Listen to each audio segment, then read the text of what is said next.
Bonjour, bienvenue dans ce JT. Aujourd'hui, nous partons à la découverte de la nouvelle route du cidre. Notre invité Brieux Saliou, cidrier à Gouénard en Cornouailles, nous en parle juste après le point sur l'actualité de ce jeudi 21 juin dans le Finistère.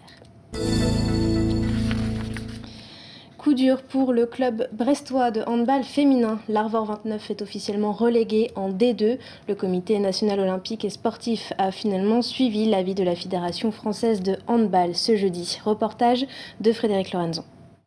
Championne de France le 13 mai, l'équipe de l'Arvor 29 est définitivement rétrogradée en D2 ce 21 juin. En appel, le CNOSF, le comité national olympique et sportif, confirme la décision de la Fédération française de hand d'épingler le club. Pour mauvaise gestion, il manque 596 000 € dans les caisses.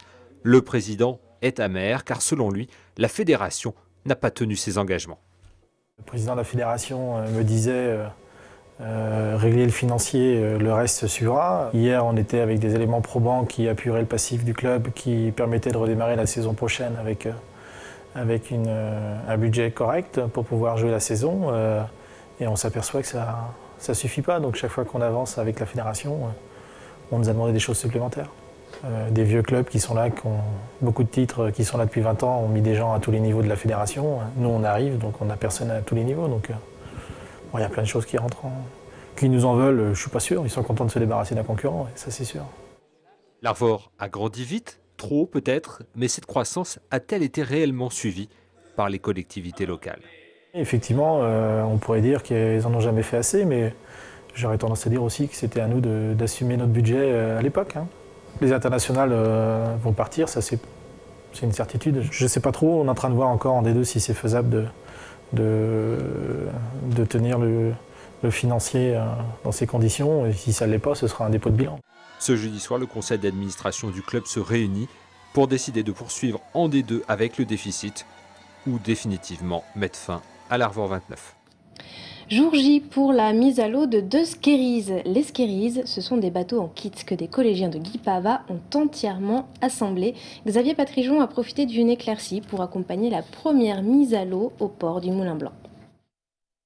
Guipava embarque pour Brest 2012, c'est le nom de l'opération qui a permis à des collégiens de construire 2 canots de voile aviron. D'un architecte américain, c'est une embarcation en kit.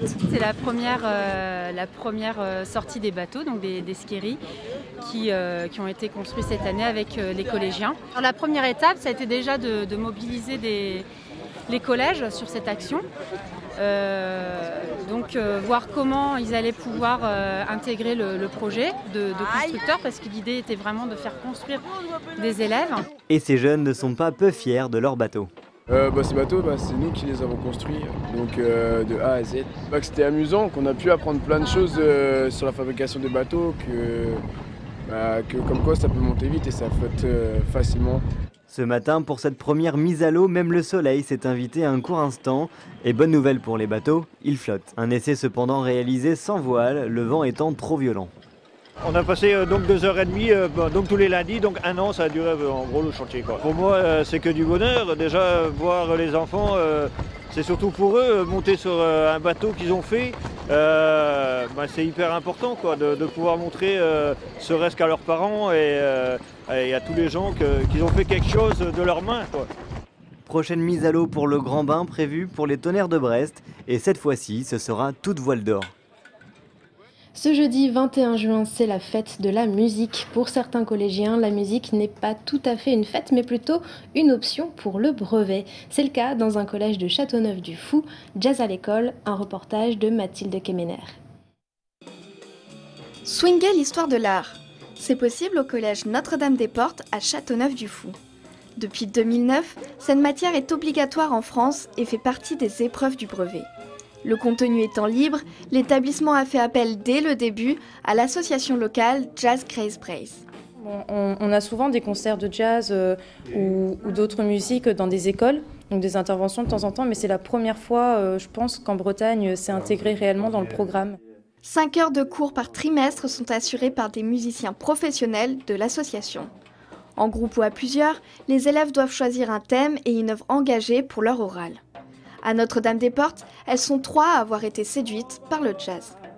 On a choisi le racisme parce qu'on se sent concerné.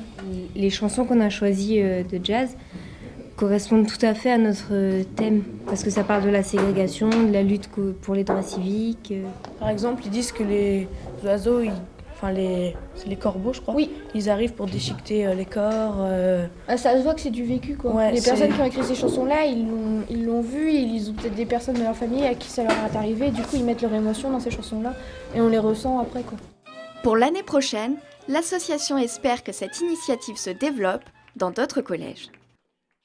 Et place à notre invité Brieux Saliou. Bonjour. Bonjour. Vous êtes cidrier à Gouénard en Cornouailles et vous venez nous parler de la nouvelle route du cidre. Alors déjà en quelques mots, est-ce qu'on peut rappeler ce qu'est cette route du cidre? Oui, bien sûr. Donc la route du cidre, en fait, c'est 2 choses. C'est d'abord des cidreries. Donc des cidreries qui vont présenter des produits comme l'AOC Cornouailles, qui est le cidre haut de gamme en Bretagne, et à la fois aussi un circuit de balade donc, sur ce territoire très riche de la Cornouaille, où on est entre la terre et la mer, nature et culture. Donc la route du cidre permet donc de présenter des lieux sur des routes pittoresques, des lieux à ne pas manquer entre ces cidreries. Ça regroupe combien de cidriers finalement, cette route du cidre? C'est une quinzaine de cidreries qui sont représentées, donc certaines qui produisent des produits en AOC ou en AOP. Et appellation d'origine contrôlée ou appellation d'origine protégée. Et également d'autres producteurs de cidreries qui ne produisent pas forcément de cidre en appellation, mais qui sont quand même sur la zone Cornouaille. Alors quoi de neuf en pays de Cornouailles? Quelles sont les nouveautés pour cette route du cidre? Donc les nouveautés, c'est vraiment un circuit qui a été complètement remodelé, où on ne va plus rester sur des grands axes routiers comme ça avait été fait au départ. On va plutôt aller sur des petits chemins, des routes départementales, des routes communales, et on va aller voir autre chose un petit peu. On va sortir des sentiers battus et on va aller voir autre chose, des lieux vraiment pittoresques, des lieux qui ont un intérêt culturel. Par exemple, ça peut être au printemps, vous allez à Gouénard, vous allez au jardin de Boutiguéry, vous allez admirer les rhododendrons, les azalées. C'est quelque chose de formidable qui est encore trop peu connu, mais qui vaut vraiment le déplacement.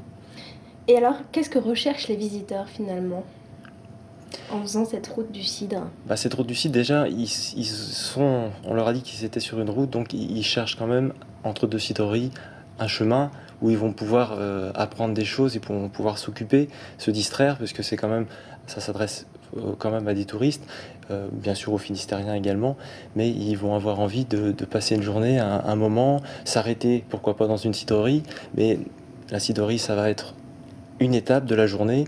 Ils ont envie d'autre chose, et là, la route du cidre, aujourd'hui, la nouvelle formule, leur permet ça. Parce que les visiteurs peuvent évidemment s'arrêter dans les cidreries et discuter avec les gérants, c'est ça? Ah bien sûr, c'est aussi un des objectifs, c'est-à-dire qu'ils peuvent s'arrêter, ils peuvent découvrir la diversité des cidreries, parce qu'elles sont toutes différentes, elles valent toutes le coup, et donc le cidrier va pouvoir présenter ses produits, présenter la manière dont il élabore ses produits, et puis donc son savoir-faire. Et après, il y a la dégustation. Ah, passage obligé. Avec quoi se déguste le cidre au-delà des crêpes? Bien sûr, on associe souvent à la crêpe, mais il y a tant de façons de déguster le cidre. Il y a les poissons. On habite dans un lieu magnifique, on est au bord de la mer, on vient passer des vacances au bord de la mer, on a des poissons, on a des coquillages, il faut faire des associations avec ces produits-là, c'est formidable. Mais il y a aussi les viandes blanches ou rouges. C'est des associations réussies. Bon, la route des cidres à découvrir en Cornouailles. Merci beaucoup, Brieux Saliou, d'être venu nous parler de cette nouvelle route du cidre en Finistère. C'est la fin de ce journal. Merci à tous de l'avoir suivi et faites de la musique oblige. On se quitte avec ces quelques notes cuivrées. Comme un peu partout en Finistère, plusieurs écoliers du quartier Saint-Pierre à Brest ont joué les musiciens en herbe. À demain. Au revoir.